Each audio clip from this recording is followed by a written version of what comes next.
ce geste de toi viendra mon secours.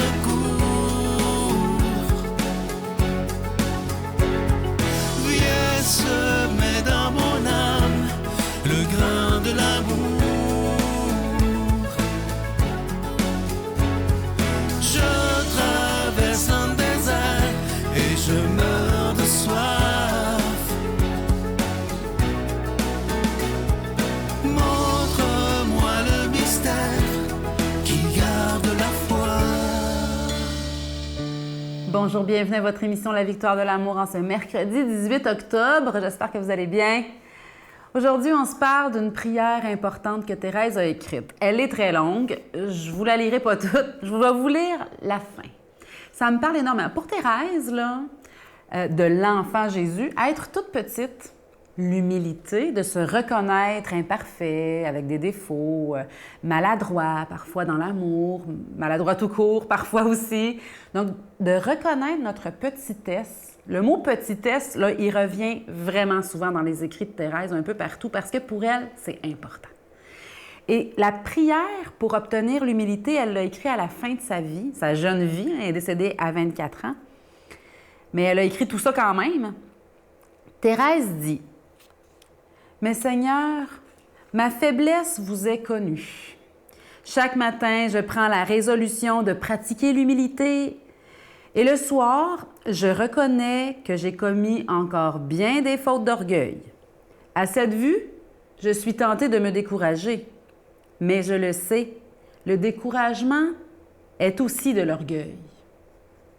Je veux donc, ô mon Dieu, fonder sur vous seul mon espérance. » Hein? Elle a dit que le découragement, se décourager de soi-même, hein, se surprendre de ses défauts, se surprendre de nos... Tu sais, quand on se scandalise de nos propres erreurs, c'est de l'orgueil. Et on peut se repentir de ça. On peut dire: « Seigneur, ben oui, je suis imparfait. Je suis imparfaite. » C'est naturel, c'est humain. Ça fait de nous des meilleurs humains. L'humilité. Je veux fonder sur vous seul mon espérance. OK? Puisque vous pouvez tout, Seigneur, daignez faire naître en mon âme la vertu que je désire, la vertu d'humilité. Donc, quand on est confronté à nos imperfections, à nos défauts, à nos maladresses, à nos manques d'amour, bien, on ne se décourage pas, puis on dit: ben, c'est le moment d'apprendre à être humble, puis d'accepter ça, puis de sourire intérieurement. Extérieurement aussi, si on est capable, là, mais c'est un autre degré d'humilité, d'après moi, être capable de rire de soi. Et que c'est une belle marque d'humilité. C'est vrai. Les gens qui sont capables de rire d'eux-mêmes sont faciles à côtoyer parce qu'ils sont humbles. Soyons de ceux-là. Capables de rire de nous-mêmes quand on se trompe, quand on manque, quand on fait des erreurs. Pour obtenir cette grâce de votre infime miséricorde, je vous répéterai bien souvent: Ô Jésus, doux et humble de cœur, rendez mon cœur semblable au vôtre. On la connaît, cette prière-là. Beaucoup de monde la fait souvent. Ô Jésus, doux et humble de cœur, rends mon cœur semblable au tien. Acceptez notre petitesse avec douceur. Elle le dit comme ça dans les manuscrits, là. La plus grande marque d'humilité. Et elle dit même que c'est la sainteté. Acceptez notre petitesse avec douceur. Au lieu de se taper dessus quand on a manqué notre coup, là, ben oui, ben ça arrive. Puis acceptez ça avec douceur. C'est de l'humilité, mais Thérèse va jusqu'à dire que c'est de la sainteté. Quelle merveille! C'est ce que je nous souhaite. Ça attendrit, je trouve, nos vies. Ça fait de nous des meilleurs humains parce que tout le monde est imparfait. On a tous droit à nos maladresses. Notre Père qui es aux cieux, que ton nom soit sanctifié, que ton règne vienne, que ta volonté soit faite sur la terre comme au ciel. Donne-nous aujourd'hui notre pain de ce jour. Pardonne-nous nos offenses, comme nous pardonnons aussi à ceux qui nous ont offensés. Et ne nous laisse pas entrer en tentation, mais délivre-nous du mal, car c'est à toi qu'appartiennent le règne, la puissance et la gloire pour les siècles des siècles. Amen. La Victoire de l'amour vous invite à venir vivre des moments inoubliables en Italie en compagnie du Père Michel Marie, Christine Michaud, Miguel Padilla et Sylvain. Nous visiterons Venise, Padoue, Florence, Sienne, Assise et Rome, la ville éternelle. Célébration eucharistique avec le Père Michel Marie. Nous assisterons aussi à l'audience générale avec le pape François au Vatican, du 2 au 13 juin 2024. avec Spiritour au 514-374-7965 ou 1-866-331-7965.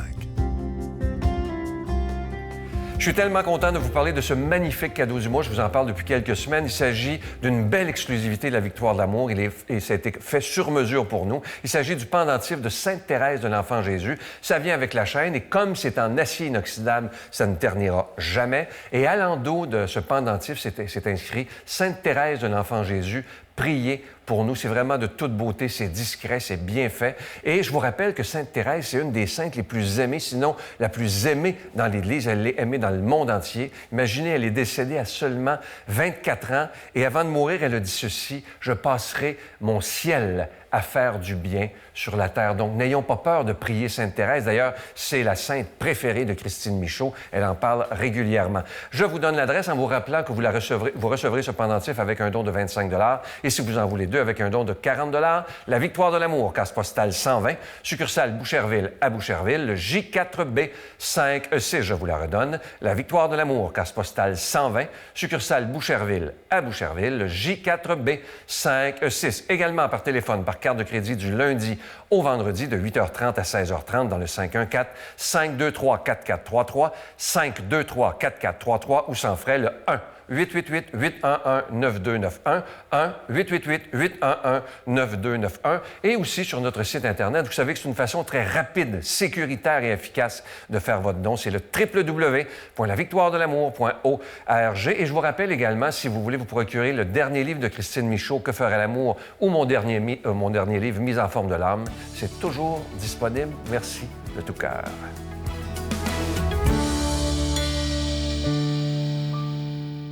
Mon Dieu, donnez-moi la sérénité d'accepter les choses que je ne peux changer, le courage de changer les choses que je peux et la sagesse d'en connaître la différence. Amen. On rejoint maintenant pour son homélie l'abbé Emmanuel Zétino.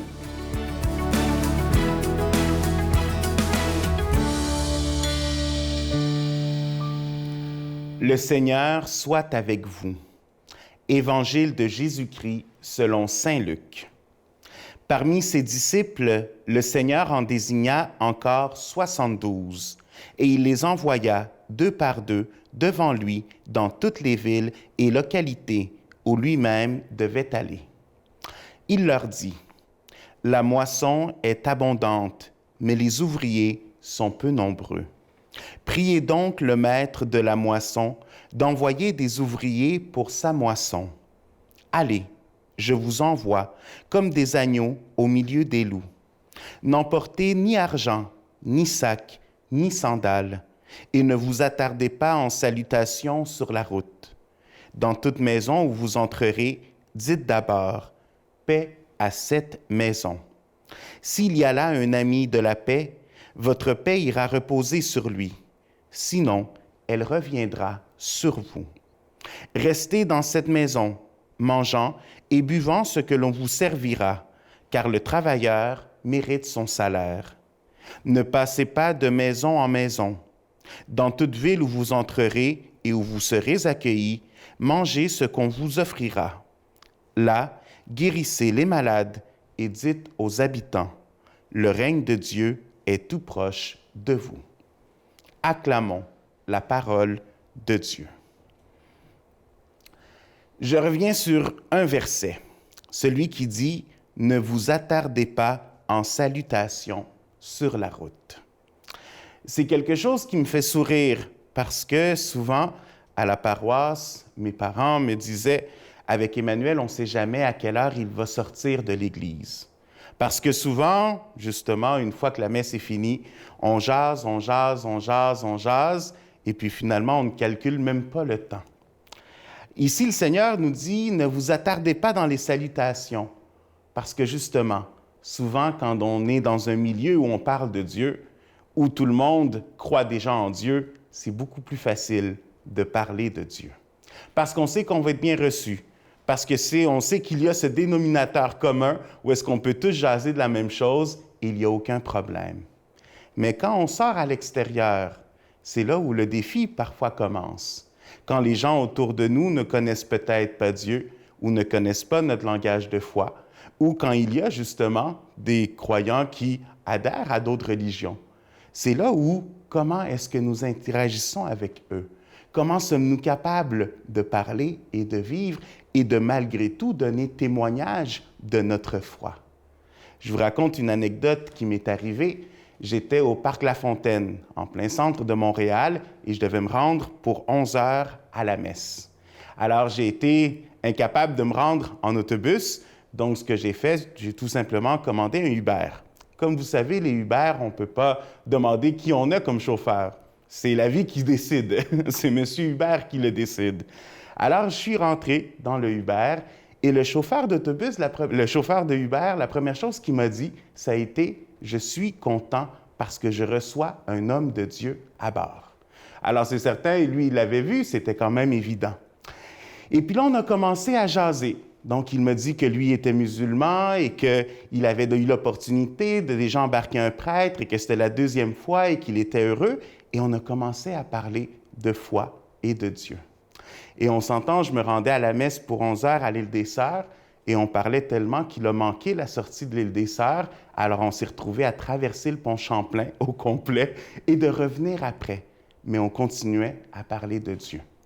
Et un geste qui m'a surpris, c'est qu'à la fin, il me demande, « Mon père, avant de débarquer, est-ce possible de prier sur moi? » Alors, j'ai trouvé ça comme un moment vraiment extraordinaire où, justement, le Seigneur est capable de surprendre au-delà de ce que nous pensons. Et c'est là où, avant de me rendre à la messe, je lui ai imposé les mains, j'ai prié sur lui, je l'ai béni. Et c'est là où j'ai vu cette force, justement, que Dieu nous donne. Quand il nous dit « la moisson est abondante », nous avons l'univers, le monde complet pour être capable de témoigner de Dieu.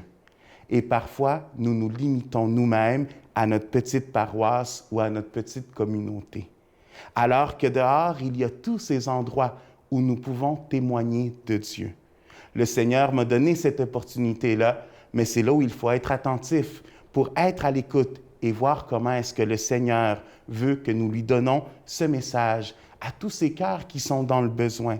Peu importe la religion, peu importe ce que nous croyons, l'important, c'est d'être ces témoins de Jésus-Christ parce que, justement, dans cet amour, notre témoignage est capable d'apporter cette bonne nouvelle à quiconque est disponible à la recevoir. Et moi, je vous bénis au nom du Père et du Fils et du Saint-Esprit. Je vous salue Marie, pleine de grâce. Le Seigneur est avec vous. Vous êtes bénie entre toutes les femmes, et Jésus, le fruit de vos entrailles, est béni. Sainte Marie, Mère de Dieu, priez pour nous pécheurs, maintenant et à l'heure de notre mort. Amen.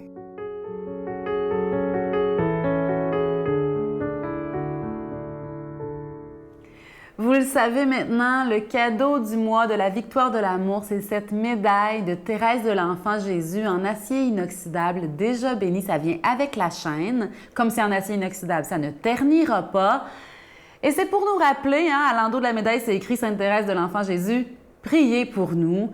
Thérèse veut déployer les grâces de Dieu sur nous. Elle a dit, je passerai mon ciel à faire du bien sur la terre.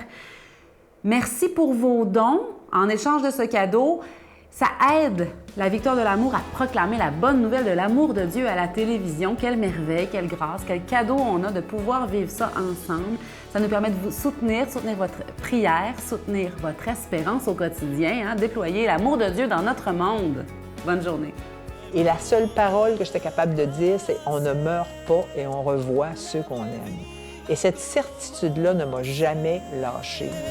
Voilà, tel que je suis, je viens à toi, les yeux fermés.